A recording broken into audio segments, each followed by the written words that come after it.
कि यूजीसी से पहली बात तो कोई पॉलिटिकल एडवांटेज मोदी जी लेना चाह रहे हैं। उनकी स्ट्रेटजी यही है कि थोड़ा सवर्ण नाराज हो रहा है हमसे, यदि तो हम थोड़े के चक्कर में ज़्यादा को नाराज न करें, क्योंकि ये ओबीसी एससी एसटी के लिए किए तो कुछ नहीं, ये कहे जरूर कि मैं गरीब का बेटा हूँ, ये सदन के अंदर बोले मैं पिछड़ी जात का हूँ, लेकिन पिछड़ों के हित में एक भी काम किए हो तो बता दीजिए। रही सवाल सवर्ण भले हमारा विरोध करे, बीजेपी विरोध करती है। जब ओबीसी का आरक्षण मंडल कमीशन लागू किया गया, स्वर्गीय दिवंगत प्रधानमंत्री विश्वनाथ सिंह वीपी सिंह के द्वारा, तो यही भारतीय जनता पार्टी समर्थन वापस लेकर सरकार गिराया और पूरे भारत में आग लगा दिया। आत्मदाह घटनाएं हुई, पूरा सवर्ण समाज हमारे ओबीसी आरक्षण के खिलाफ आ गया और उसका नेतृत्व भारतीय जनता पार्टी कर रही थी, और मंडल को रोकने के लिए कमंडल निकाल के चल दी अयोध्या। और आप देख रहे हैं कांडी बनारसी। कांडी बनारसी में आपका स्वागत है। इस समय चर्चा का विषय बना है यूजीसी, लेकिन जिस तरीके से वर्तमान समय की स्थिति है कि जब सरकार ने विभिन्न योजना लाए तो किसी को कोई परेशानी नहीं हो रही थी, लेकिन जब सरकार ने यूजीसी कानून जब लेकर आए तो बहुत सारे लोगों की तकलीफें बढ़ गई हैं। अब हम बातचीत करेंगे समाजवादी पार्टी के नेता और प्रदेश सचिव सुभाष राजभर जी हैं यूजीसी को लेकर। ये बताइए कि जिस तरीके से यूजीसी का जो मामला है लगातार तूल पकड़ता जा रहा है, सवर्ण समाज लगातार भारतीय जनता पार्टी के नाम लेने से नफरत कर रहे हैं, योगी मोदी के मुर्देबाद के नारे लगाए जा रहे हैं, लगातार विभिन्न तरह की योजनाएं बनाई जा रही है, इसको लेकर क्या कहेंगे? जबकि जिस तरीके से भारतीय जनता पार्टी के कोई बड़ा नेता का कोई स्पष्ट रूप नहीं दिख रहा है। देखिए, ये जो यूजीसी रेगुलेशन 2026 आया है, चूँकि यूजीसी उच्च शिक्षण संस्थान के स्टैंडर्ड को मेंटेन करने के लिए, उसके नियम कानून बनाने संचालन के लिए यूजीसी गठित की गई, विश्वविद्यालय अनुदान आयोग। ऐसा नहीं है कि ये रेगुलेशन 2026 आया, इसके पहले भी 2018 आया, 2016 आया, 2010 आया, 2003 आया। यूजीसी समय समय पर परामर्शों के आधार पर, उच्च शिक्षा से जुड़े विशेषज्ञों के परामर्शों के आधार पर समय समय पर वो अपने विनिमय में कुछ न कुछ परिवर्तन करती है, कुछ जोड़ती है। रह गई बात जहां हमारे सवर्ण समाज के युवा भाई इस समय जो आंदोलनरत हैं, खास तौर से इस बात को लेकर के आंदोलनरत हैं कि यूजीसी के रेगुलेशन 2026 में एक बात जोड़ दी गई कि एक सद्भावना या समता समिति गठित होगी, जिसमें ओबीसी एससी एसटी के मेंबर होंगे, समिति बनेगी। तो उस समिति में बनने से न तो पिछड़ी जाति का कोई बहुत बड़ा फायदा है और न सवर्ण समाज का कोई नुकसान है। स्पष्ट इसमें किसी को न तो ओबीसी को एडवांटेज मिलने वाला है और न ही इससे सवर्ण समाज के विद्यार्थियों का कोई नुकसान होने वाला है। उन लोगों का ये कहना है कि विश्वविद्यालय में हम जाएंगे तो भेदभाव की दृष्टि होगी, कोई थोड़ी सी बात होगी तो हम लोगों के ऊपर FIR होगा, तमाम कानूनी प्रक्रिया हमारे ऊपर होगी। लेकिन इस तरीके से वर्तमान समय की स्थिति ये है कि सरकार को लेकर बहुत नाराजगी है, बहुत ज़्यादा नाराजगी है। देखिए, ऐसा है कि उनकी नाराजगी अपने नेता से हो न हो, उससे हमारा कोई लेना देना नहीं है, पर ओबीसी समाज को टारगेट करके वो आंदोलन कर रहे हैं। अनुसूचित जात जनजाति को लेके आंदोलन कर रहे हैं, सब्जेक्ट में तो वही है कि भाई वहाँ एक सद्भावना समिति गठित कर दी गई, गठित की जाएगी और उसमें जाति के आधार पर हरेस किया जाएगा, लिंग भेद के आधार पर हरेस किया जाएगा, विकलांगता के आधार पर यदि हरेस किया जाएगा तो उस समिति में जिसको पीड़ित किया जाएगा वह छात्र वहाँ अपनी शिकायत दर्ज करा सकता है। और वह कोई पुलिस का थाना नहीं है, एक समिति है। समिति में शिक्षक होंगे, वो उस शिकायत की जांच करेंगे,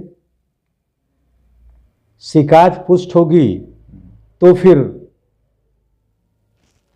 जो सिफारिश वो भेजेंगे उस पर कुलपति अनुमोदन देंगे। उसके बाद चूँकि जिस तरीके के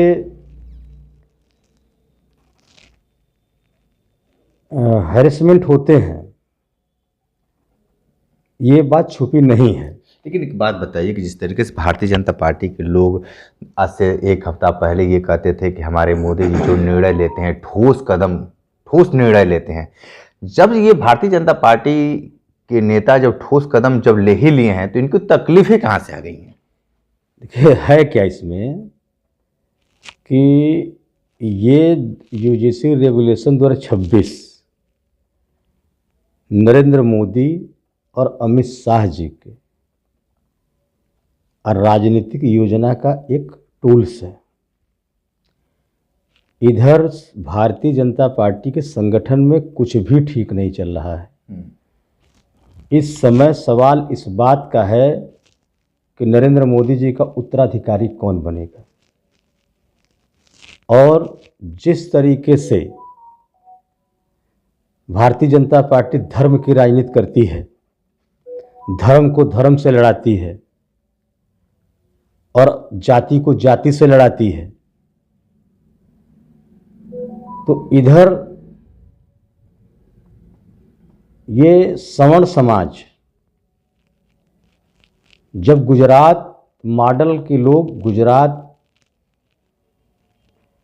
के अमित शाह, नरेंद्र मोदी जी भारतीय जनता पार्टी को पूरी तरीके से अपने कब्जे में ले लिए, तो शुरू में तो इन लोगों ने गुणगान किया, लेकिन इधर कुछ लगभग 1 सालों से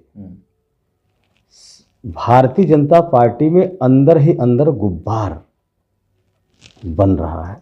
लेकिन एक बात बताइए कि जिस तरीके से यही वो लोग हैं, ये कहते थे कि जो राम को लाए हैं हम राम को लाएंगे, अच्छे दिन की परिभाषा, मैं उसी बात पर जा रहा था। हाँ। मैं ये बात को स्वीकार करता हूँ।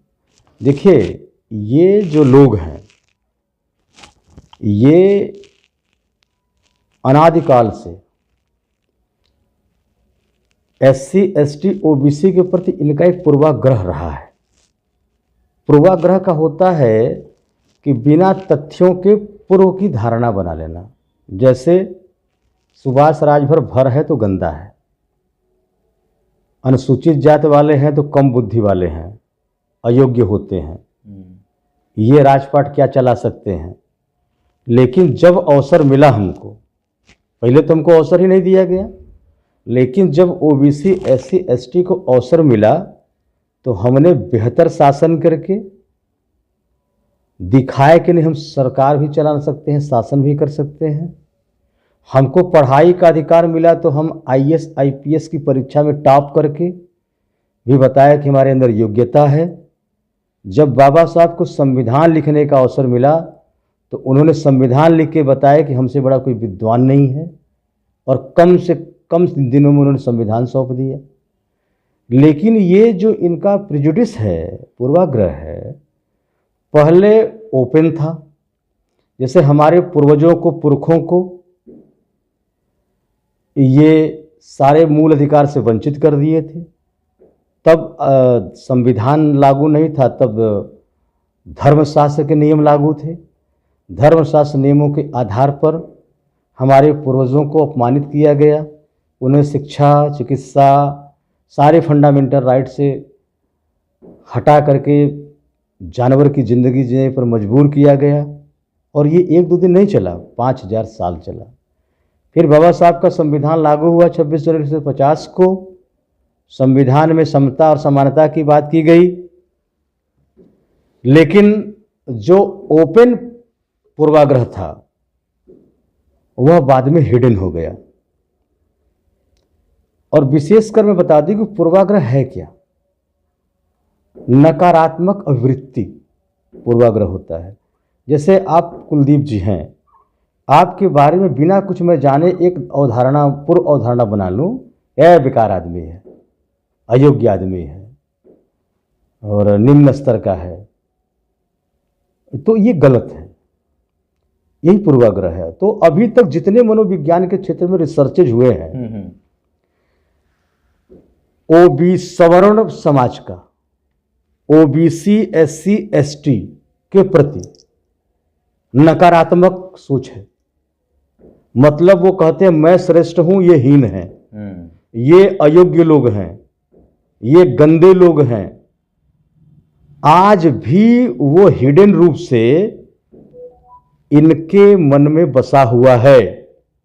और इसका अभी ताजा तरीन उदाहरण है कि जिस नरेंद्र मोदी को ये विश्व गुरु कह रहे थे, जिस नरेंद्र मोदी को ये महामानव कह रहे थे, जिस नरेंद्र मोदी को ये नॉन बायोलॉजिकल कह रहे थे, भगवान का अवतार कह रहे थे, मोदी है तो मुमकिन है, मोदी जब तक इनको सत्ता का टेस्ट कराते रहे तब तक सब ठीक ठाक था, तब मोदी भगवान था इनका। एक शब्द सुनने को तैयार नहीं थे ये नरेंद्र मोदी के खिलाफ। लेकिन आज वही नरेंद्र मोदी को, जो नरेंद्र मोदी स्वयं से बोलते थे कि मैं गरीब का बेटा हूं, मेरी मां बर्तन मांजती थी, मेरी मां मजदूरी करती थी, मेरी मां पानी भरती थी, रो के कह रहे थे। हालांकि वो एक ड्रामा था, सेंटिमेंट, वोट का सेंटिमेंट पैदा करने का। यहां तक कि वो अपनी बूढ़ी मां को नोटबंदी के बाद 80 साल की मां को लाइन में लगा के फोटो खिंचवा लिए थे। वो भी एक जो है जो दिखता है बिकता वाली बात था। लेकिन आम जन में अगर कोई 80 साल की मां को एटीएम मशीन में लाइन में लगवा दे तो समाज में उस लड़के को नालायक कहा जाएगा, गाली दिया जाएगा। पर चूंकि सवर्ण समाज हमेशा सत्ता में रहा है, चाहे किसी की सरकार रही हो, और अब उसको लगा कि भारतीय जनता पार्टी के मेन लीडरशिप से सवर्ण समाज को मोदी और अमित शाह मिलके हटा रहे हैं। लंबा संघर्ष अंदर चल रहा है, कभी भी बम फट सकता है बीजेपी में। इसलिए ये यूजीसी रेगुलेशन जो लाया नरेंद्र मोदी जी ने, इससे ओबीसी, एससी, एसटी को कोई फायदा नहीं है किसी भी तरह का। आप उनको नौकरी देने की बात किए होते, कहीं बात आपने नहीं किया।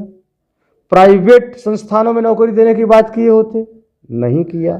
अब सिर्फ आप हरेश के सवाल पर एक समिति इसलिए बना दिए क्योंकि जो भारतीय जनता पार्टी के सवर्ण कोर वोटर हैं, देखिए सवर्ण ऐसा नहीं है कि सवर्ण अच्छे सवर्ण नहीं है, अच्छे सवर्ण हैं भी। आचार्य नरेंद्र देव घोर समाजवादी थे, लोकबंधु राय नारायण जी वो भी सवर्ण थे, लेकिन जीते जी सवर्णों ने उनको नेता नहीं माना, उनकी बिरादरी कभी उनको नेता नहीं मानी। यहीं के यहाँ के गरीब मजलूम किसान जब तक जिंदा थे, लोकबंधु राय नारायण जी को यहाँ गरीबों ने उनको नेता माना, और मरने के बाद उनके जाति के लोगों ने उनको नेता माना। तो यहाँ पर पूरा खेल ये पॉलिटिकल है। और एक बात बताइए कि आगामी चुनाव को देखा जाए तो कितना नुकसान होगा, राजनीतिक नुकसान किसको होगा? भारतीय जनता पार्टी को होगा या कांग्रेस को या सपा को या बसपा को, किसको होगा या किसका लाभ होगा? ये आखिरी सवाल है इस पर।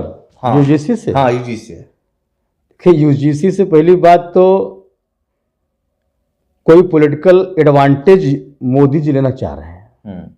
उनकी स्ट्रेटजी यही है कि थोड़ा सवर्ण नाराज हो रहा है हमसे, यदि तो हम थोड़े के चक्कर में ज्यादा को नाराज न करें, क्योंकि ये ओबीसी एससी एसटी के लिए किए तो कुछ नहीं। ये कहे जरूर कि मैं गरीब का बेटा हूं, ये सदन के अंदर बोले मैं पिछड़ी जात का हूं, लेकिन पिछड़ों के हित में एक भी काम किए हो तो बता दीजिए।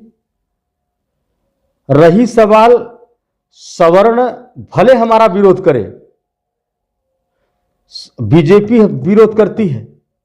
जब ओबीसी का आरक्षण मंडल कमीशन लागू किया गया,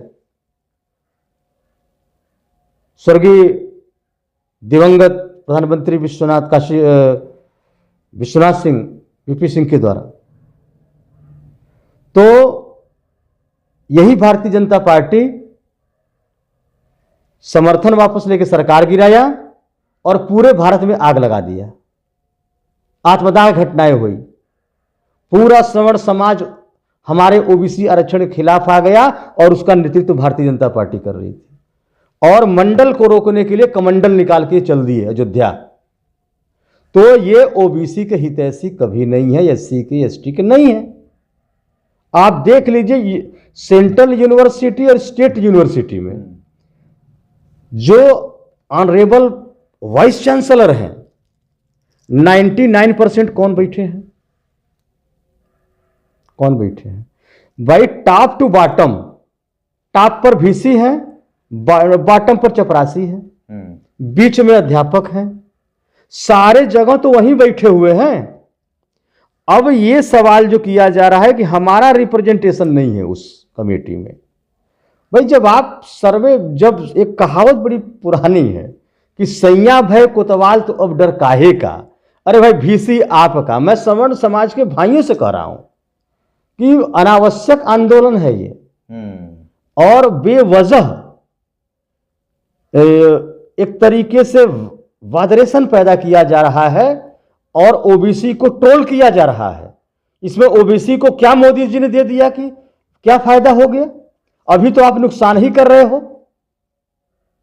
लेकिन मैं एक चीज बता दूं, ओबीसी जुड़ गया उस समिति में तो आज ये सड़क पर आ गए, लेकिन जब इनको ईडब्ल्यूएस का 10% आरक्षण दिया गया, जिसका न कोई कमीशन बैठा, न कोई सर्वे हुआ, न कोई डाटा आया कि कितने गरीब सवर्ण हैं। नरेंद्र मोदी सोए थे, सुबह उठे और तुरंत 10% आरक्षण लागू कर दिया। और जब लागू किया, उसमें भी एक मिस्ट्री में बता रहा हूं आपको। इंदिरा साहनी सुप्रीम कोर्ट का एक फैसला आप जानते होंगे, उस फैसले के आधार पर सुप्रीम कोर्ट ने रिजर्वेशन 50% का सीलिंग लगा दिया था कि 50% से ऊपर आरक्षण नहीं हो सकता है। लेकिन उसी सीलिंग को तोड़ करके आरक्षण 10% बढ़ा दिया गया। लेकिन तब न अनुसूचित जाति, न जनजाति, न पिछड़ी जाति, हमने तो आंदोलन नहीं किया। कोई आंदोलन हम कभी, मैं बता दूं कि जो मनोवैज्ञानिक अध्ययन हुए हैं पूर्वाग्रह का, पिछड़ों, दलितों, अल्पसंख्यकों, इनका सवर्ण समाज के प्रति पॉजिटिव एटीट्यूड होता है। मतलब हम उनको अच्छे भाव से देखते हैं। इसीलिए हमारे पार्टी को कहा जाता है कि जातिवादी पार्टी है, और जबकि समाजवाद का मतलब होता है समता, समानता, संपन्नता। यानी हमारी पार्टी का जो थीम है, जो एजेंडा है, हम समाज में समता चाहते हैं, समानता चाहते हैं और संपन्नता चाहते हैं। यानी सब संपन्न हो, पूरा समाज अच्छा। कि पहले उच्च शिक्षण संस्थाओं में सीनियर स्टूडेंट रैगिंग करते थे अपने जूनियर स्टूडेंट का, लेकिन उसके अलावा भी कास्ट रैगिंग यूनिवर्सिटियों में होती है, इससे भी इनकार नहीं किया जा सकता है। और यह कास्ट रैगिंग जब से भारतीय जनता पार्टी की सरकार बनी है 116 गुना बढ़ गया है। ठीक है, ठीक है। तो आप सुन रहे थे सुभाष राजभर जी, बहुत सारी बात बताए हैं, विशेष इंटरव्यू कर रहे थे। तो हमारे साथ बने रही कांडी बनारसी के साथ। नमस्कार।